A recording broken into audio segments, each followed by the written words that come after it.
Matapos ang unang araw ng aking lakad sa pag-i-explore sa ibang lugar na nakadismaya, kung saan bumuhos nga ang napakalakas at walang tigil na ulan na nagresulta sa pagbaha ng lugar na akin sanang iikutan.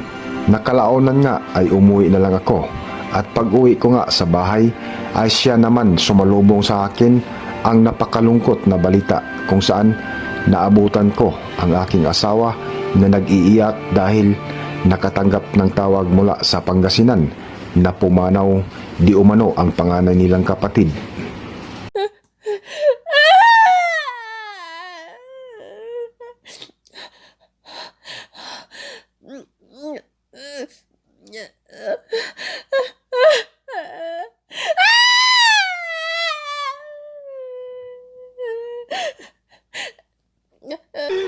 Bakit? Anong nangyari? Ha? Ganun ba?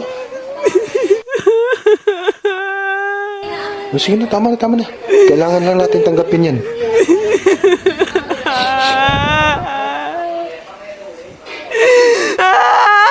Tama na.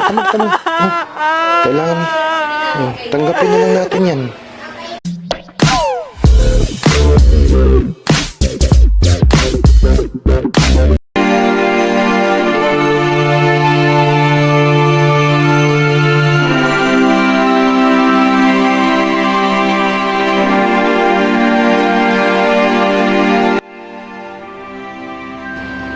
At habang inaantay namin ang bayaw ng asawa ko na nasa biyahe pa, ay naghanda naman kami ng dadalhing gamit na kahit kapos sa budget ay sumama para masilip ko ang aking bayaw sa huling pagkakataon. At dahil nga sa biglaang pangyayari ay natigil na muna ang aking challenge pansamantala. At kinagabihan nga ay bumiyahe kami papuntang Pangasinan.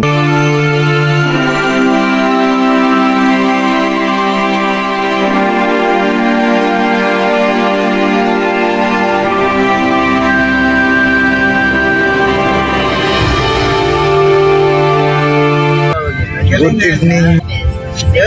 So ngayong araw na ito, biyahe kaming Pangasinan.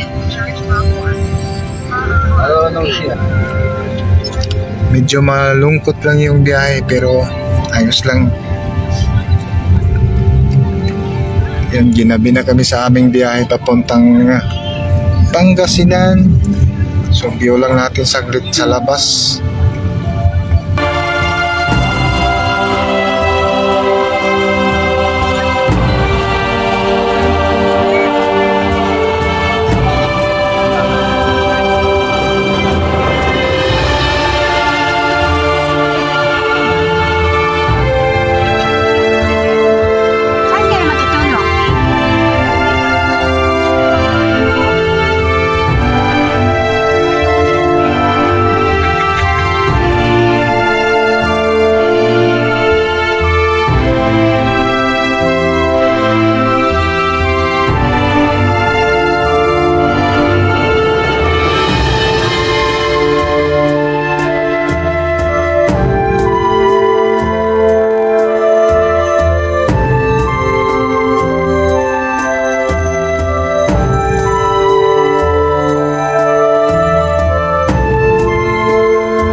Kinabukasan ay maaga akong gumising para sumama sa pamamalingki para budget sa ilang araw ng aming pamamalagi. Good morning. So ngayon ito yung ikalawang araw namin dito sa Pangasinan. Ayan, so nandito kami ngayon sa CSI department store ba? Ayan oh. So mamili lang ng konti para sa aming gagamitin mamaya sa bahay. Tara, pasok lang tayo.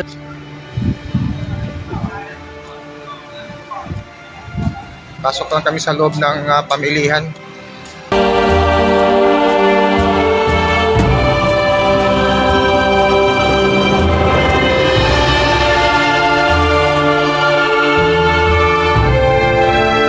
Pagkatapos namin mamili ng konting grocery sa supermarket, ay dumiretso na kami sa Manawag Public Market.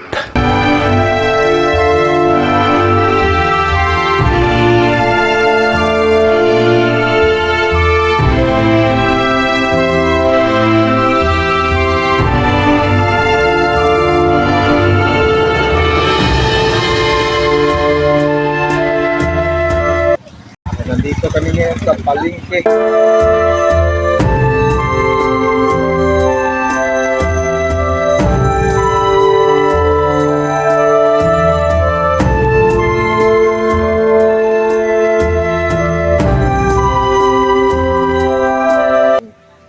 Medyo maulan-ulan ang panahon ngayon. Nagbabadya yung bagyo. Nagbabadya yung ulan. Kaya kung makikita mo sa paligid, medyo mabasa-basa. Mamasa-masa yung paligid mga kapres.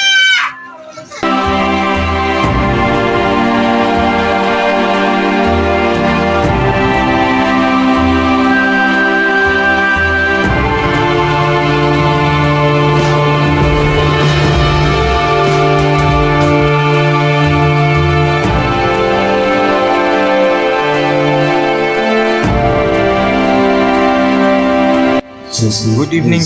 So update ko lang ngayong gabi mga huling lamay ng bayaw ko. So ito nga yung dahilan kung bakit na nandito kami ngayon sa Pangasinan. So nagulat lang ako dahil first time ko kasi maka-experience. Ayan oh, may banda pala dito. Hindi ko alam.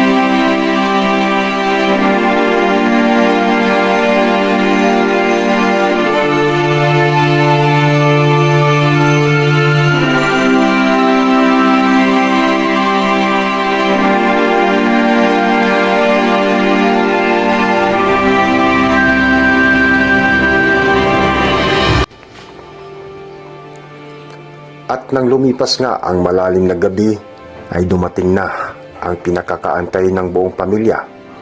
Totoong napakahirap sa ating lahat na tanggapin ang nangyari, lalo pat alam natin na hindi na natin muling makikita at makakasama.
Nakakalungkot isipin na oras na niya at kailangang lumisan. Masakit, mahirap, subalit alam namin na masaya ka na ngayon, lalo na at kasama ka na ng ating Diyos na lumikha. Paalam, Kuya.